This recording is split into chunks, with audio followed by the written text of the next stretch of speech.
The glass doors slammed open so hard they rattled like a warning shot through the marble lobby, and every head turned at once as a man in a perfectly tailored suit pointed toward the exit with cold, unforgiving eyes. The janitor stood frozen. In the middle of the floor he had just finished polishing, his mop still dripping, his worn shoes leaving faint marks behind him, as if even the building itself was unsure whether to let him go. In that moment the air shifted, not just with anger, but with something heavier, something no one could quite name yet, because within the next few hours, the man being thrown out like he didn't matter would become the only person who could save everything. Before we continue, if you believe in kindness, second chances, and stories that remind us that every person matters, take a moment to like, comment, share, and subscribe to the channel Home with Dad. Your support helps bring these powerful stories to life. The janitor's name was Harun Velez, a quiet man who blended into the background so completely that most employees couldn't recall ever seeing his face clearly. He had been working in the building for just over 3 years, arriving before sunrise and leaving long after sunset. His life measured in silent routines and unnoticed acts of care. He cleaned what others dirtied, fixed what others ignored, and carried the weight of invisibility with a kind of quiet dignity that only those who have suffered deeply can truly understand. No one knew that once upon a time Harun had been something else entirely. Someone brilliant, someone respected, someone who had stood in rooms like this not as a janitor, but as the one giving instructions. But life has a way of rewriting even the strongest stories. At the center of the storm was CEO Cale Varick, a man whose name was synonymous with success, power, and ruthless efficiency. Cale had built Varick Dynamics into a multi-billion-dollar empire, and he expected perfection from everyone under his command. Mistakes were not tolerated, weakness was not forgiven, and today something had gone terribly wrong. The company's flagship AI-driven logistics system, Project Helios, had just suffered a catastrophic failure. Screens across the headquarters flickered with error messages, supply chains froze mid-operation, and millions of dollars began slipping through the cracks with every passing minute. Investors were already calling, news outlets were catching wind, and inside the building, panic spread like wildfire beneath a carefully maintained illusion of control. Harun had noticed the problem long before the alarms began. As he moved quietly between floors that morning, he had seen patterns, small irregularities.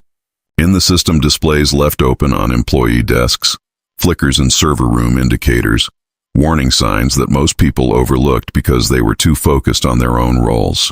But Harun had always seen things differently.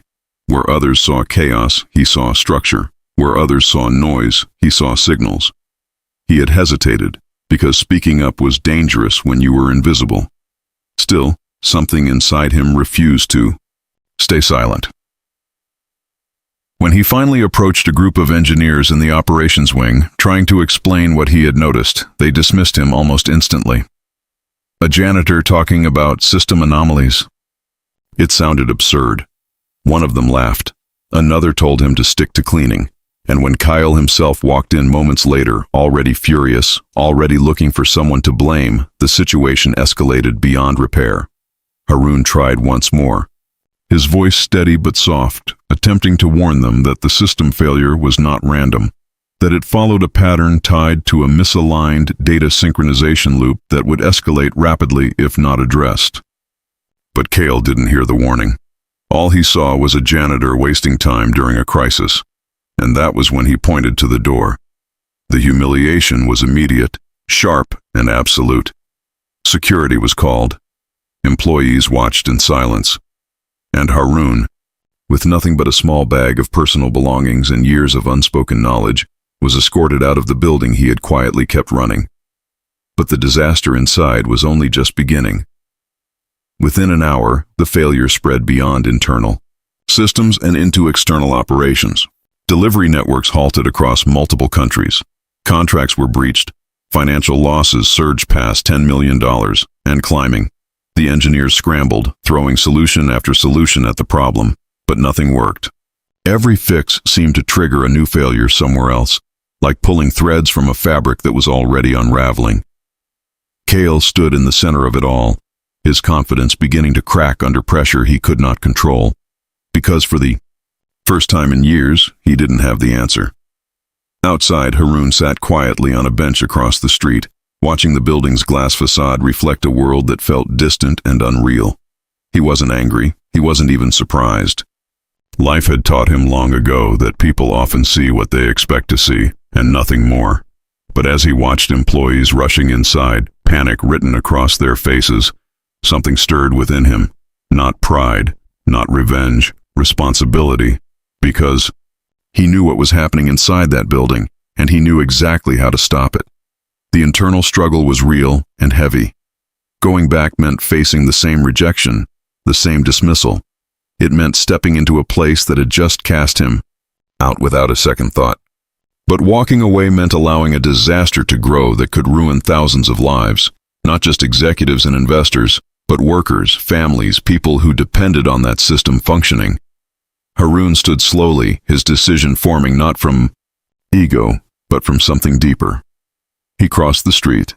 Back inside, chaos had reached its peak. The system was now projecting losses that could exceed $100 million if not contained within the next hour. Investors were threatening to pull out. Legal teams were preparing for damage control. And Kale, for all his authority, was standing on the edge of a collapse he could not command away. When Haroon walked through the doors again, no one noticed at first, until he spoke. Not loudly, not aggressively, but with a clarity that cut through the noise. He explained that the issue was rooted in a cascading synchronization fault triggered by a recent update patch that failed to properly align temporal data streams across distributed nodes. He described how the system was essentially fighting itself, creating recursive conflicts that multiplied with every attempted fix. And most importantly, he outlined a solution, simple, precise, and terrifyingly effective.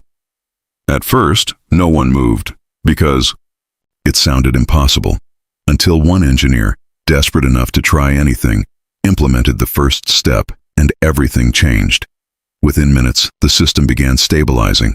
Errors reduced, operations resumed. The cascade slowed, then stopped entirely.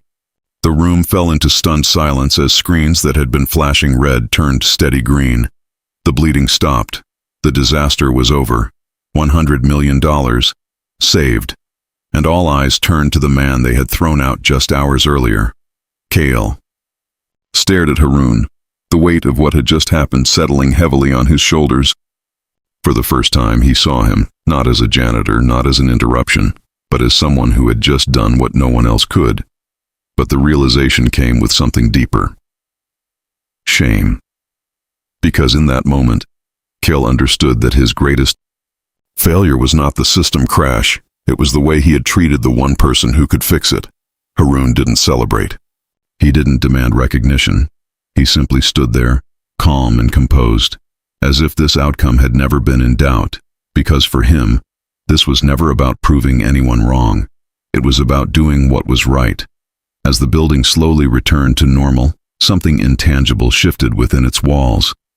People began to see differently, to question assumptions, to realize how easily value can be overlooked when it doesn't come wrapped in status or appearance. And Kyle was no longer the same man who had pointed to the door. He approached Haroon not as a superior, but as someone seeking something far more difficult than control. Understanding. Haroon's past slowly came to light in the days that followed. Once a brilliant systems architect, he had lost everything years ago due to a failed partnership and a betrayal that left him financially and emotionally shattered. Starting over hadn't been a choice, it had been survival. And the janitor job, humble as it was, had given him something he needed more than recognition: peace. But even in silence, his brilliance had never left him. It had simply been waiting. The company offered him a position, one that matched his true capabilities. A role of influence, respect, and power, but Haroon didn't accept immediately. Because for him, the question was never about the title. It was about the culture. About whether this place could become something better than what it had been. And Kale, determined to change, began that transformation not with policies or speeches, but with actions. He listened more, judged less, and most importantly, He made sure that every voice, no matter how small, had a chance to be heard. Because sometimes, the greatest solutions come from the places we overlook the most. If this story has touched your heart so far, take a moment to like, comment, and share it with someone who needs a reminder that everyone matters, no matter their role or appearance. As the sun set over the city that day, casting golden light across the same glass doors that had once slammed shut, Haroon stood at the way entrance, not as someone being forced out, but as someone stepping into a new beginning, not because he was finally seen, but because he had never stopped seeing others. And just before we end, here's a special